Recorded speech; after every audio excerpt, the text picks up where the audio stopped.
दोस्तों, आप चाहे किसी भी यूनिवर्सिटी या कॉलेज में इस साल बीए का एंट्रेंस एग्ज़ाम देने वाले हों, ये वीडियो आप सभी के लिए बहुत ही ज़्यादा इंपॉर्टेंट है। वीडियो में कुछ ऐसे इंपॉर्टेंट क्वेश्चंस को इंक्लूड किया गया है जिसके प्रवेश परीक्षा में पूछे जाने की संभावना बहुत ही ज़्यादा है। क्वेश्चंस को दोनों ही लैंग्वेज में रखा गया है, यानी कि हिंदी और इंग्लिश में, जिससे कि आप चाहे किसी भी मीडियम से हो आपको अच्छे से समझ में आ जाएगा। ये हमारे वीडियो सीरीज का पार्ट 4 है। बाकी के पार्ट देखने के लिए आप प्लेलिस्ट को चेकआउट कर सकते हैं, जिसका लिंक आपको डिस्क्रिप्शन बॉक्स में दिया गया है। और दोस्तों, साथ ही साथ अगर अभी तक आपने बीए एंट्रेंस एग्जाम से रिलेटेड क्यूज वाला टेलीग्राम ग्रुप ज्वाइन नहीं किया है तो उससे भी आप ज्वाइन कर सकते हैं, लिंक आपको डिस्क्रिप्शन बॉक्स में दिया गया है। तो अब आइए बिना देरी किए वीडियो को शुरू करते हैं। तो दोस्तों, चलिए देखते हैं क्वेश्चन नंबर फर्स्ट को। क्वेश्चन नंबर फर्स्ट है, उत्तर प्रदेश के कितने इंटर कॉलेजों में साथिया कॉर्नर यानी कि किशोर स्वास्थ्य क्लिनिक खोले जाएंगे? तो दोस्तों, इसका जो करेक्ट आंसर है वो है ऑप्शन सी 36। अब चलिए आगे बढ़ते हैं। क्वेश्चन नंबर 2 है, उत्तर प्रदेश के किस जिले में गाय के गोबर की वैदिक पेंट बनाने की पहली यूनिट लगाई गई है? इसका जो करेक्ट आंसर है वो है option D Varanasi. Next question, किस राज्य सरकार ने बच्चों के ज्ञानवर्धन के लिए एम्बाइब लर्निंग आउटकम ऐप से अनुबंध किया है? तो दोस्तों, इसका जो करेक्ट आंसर है वो है उत्तर प्रदेश।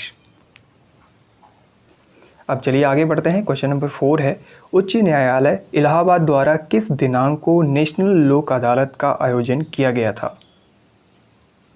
इसका जो करेक्ट आंसर है वो है ऑप्शन बी 21 मई 2023। क्वेश्चन नंबर 5 है, ONGC की रिपोर्ट के अनुसार उत्तर प्रदेश के किस जिले में तरल हाइड्रोकार्बन की पुष्टि की गई है? इसका जो करेक्ट आंसर है वो है ऑप्शन सी सोनभद्र। अब क्वेश्चन नंबर 6 है, उत्तर प्रदेश के किस जिले में इंटरस्टेट कैनोन स्प्रिट चैंपियनशिप 2023 का आयोजन किया गया है? इसका जो सही उत्तर है वो है ऑप्शन सी बिजनौर। अब आगे बढ़ते हैं। क्वेश्चन नंबर 7, उत्तर प्रदेश के किस शहर के हवाई अड्डे को भारत का पहला रीडिंग लाउंज मिला है? इसका जो करेक्ट आंसर है वो है ऑप्शन ए वाराणसी। अब दोस्तों, आगे के जो 3 प्रश्न आने वाले हैं वो हिंदी लैंग्वेज से हैं। तो पहला इसमें क्वेश्चन है, अध्यादेश शब्द में उपसर्ग है। तो यहाँ पर आपको अध्यादेश जो शब्द है इसमें उपसर्ग बताना है। तो बहुत ही आसान प्रश्न है, इसका करेक्ट आंसर है ऑप्शन बी अधि। अब आगे बढ़ते हैं। क्वेश्चन नंबर 9 है, उसका होश उड़ गया, इसका शुद्ध रूप है? दोस्तों, इसका शुद्ध रूप हो जाएगा ऑप्शन डी उसके होश उड़ गए। अब आगे बढ़ते हैं। क्वेश्चन नंबर 10 है, स्वर संधि के कितने भेद होते हैं, यानी कि स्वर संधि कितने प्रकार का होता है? तो इसका जो करेक्ट आंसर है वो है ऑप्शन डी 5। अब आगे बढ़ते हैं। आगे के जो 3 क्वेश्चन हैं वो इंग्लिश लैंग्वेज से हैं। तो फर्स्ट क्वेश्चन है, which figure of speech is present in the following sentence? और सेंटेंस है, the trees stretch their branches to the sky. तो दोस्तों, इसका जो आंसर है बहुत ही आसान है, मुझे लगता है सभी को पता होगा, ऑप्शन सी पर्सोनिफिकेशन। अब चलिए आगे बढ़ते हैं। क्वेश्चन नंबर 12 है, choose the most suitable prefix for the given sentence. और सेंटेंस है यहाँ पर, the Taj Mahal is a symbol of the dash है, उसके बाद मॉर्टल लव ऑफ 2 पीपल। तो दोस्तों, इसका जो करेक्ट आंसर है वो है ऑप्शन ए यानी कि इम मॉर्टल। अब चलिए आगे बढ़ते हैं। क्वेश्चन नंबर 13 है, अ सिलेबल और a group of letters that is added to the end of a word to change its meaning और ए फंक्शन इज कॉल्ड। तो दोस्तों, बहुत ही आसान है, मुझे लगता है सभी को पता होगा, सफिक्स। क्वेश्चन नंबर 14 है, भारत में मूर्ति पूजा का आरंभ कब से माना जाता है? तो बहुत ही आसान है, करेक्ट आंसर हो जाएगा ऑप्शन ए सिंधु सभ्यता से। अब आगे बढ़ते हैं। क्वेश्चन नंबर 15, सत्यमेव जयते उक्ति कहाँ से ली गई है? तो क्वेश्चन नंबर 15 का जो करेक्ट आंसर है वो है ऑप्शन बी मुंडकोपनिषद। आगे बढ़ते हैं। नेक्स्ट क्वेश्चन है, सिकंदर के समय मगध पर किसका शासन था?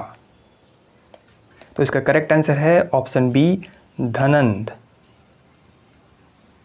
आगे बढ़ते हैं। क्वेश्चन नंबर 17 की तरफ बढ़ते हैं, बुद्ध की प्रथम मूर्ति निर्मित हुई थी? इसका करेक्ट आंसर है ऑप्शन बी मथुरा कला शैली में। आगे बढ़ते हैं क्वेश्चन नंबर 18। शिवाजी ने अपना राज्याभिषेक कहाँ कराया? इसका सही उत्तर है ऑप्शन डी, रायगढ़। आगे बढ़ते हैं, अगला प्रश्न है, इंडिका किसकी रचना है? तो बहुत ही आसान प्रश्न है, इसका जो करेक्ट आंसर है ऑप्शन ए, मेगास्थनीज। अब आगे बढ़ते हैं, अगला प्रश्न, राष्ट्रीय गीत बंकिम चंद्र चटर्जी के किस उपन्यास से लिया गया है? तो करेक्ट आंसर है ऑप्शन बी, आनंद मठ। अब चलिए आगे बढ़ते हैं, नेक्स्ट प्रश्न है, विश्व मानवाधिकार दिवस है? तो इसका जो करेक्ट आंसर है वो है ऑप्शन डी, 10 दिसंबर। अब चलिए आगे बढ़ते हैं, क्वेश्चन नंबर 22 है, निम्नलिखित में से जयशंकर प्रसाद की रचना है?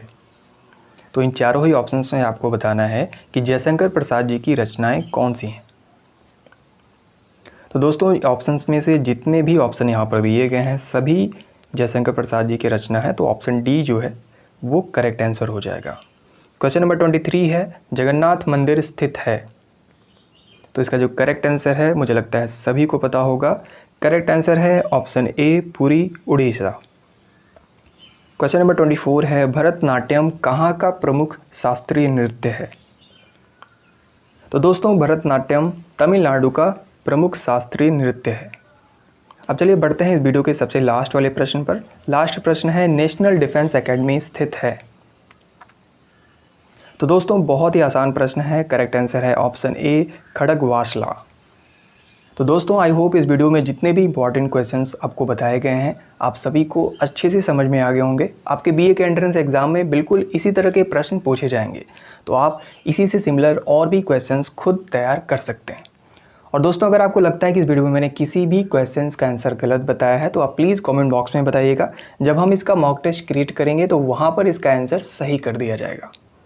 तो फिलहाल आज के इस वीडियो में सिर्फ इतना ही, मिलते हैं अपने नेक्स्ट वीडियो में, तब तक के लिए धन्यवाद।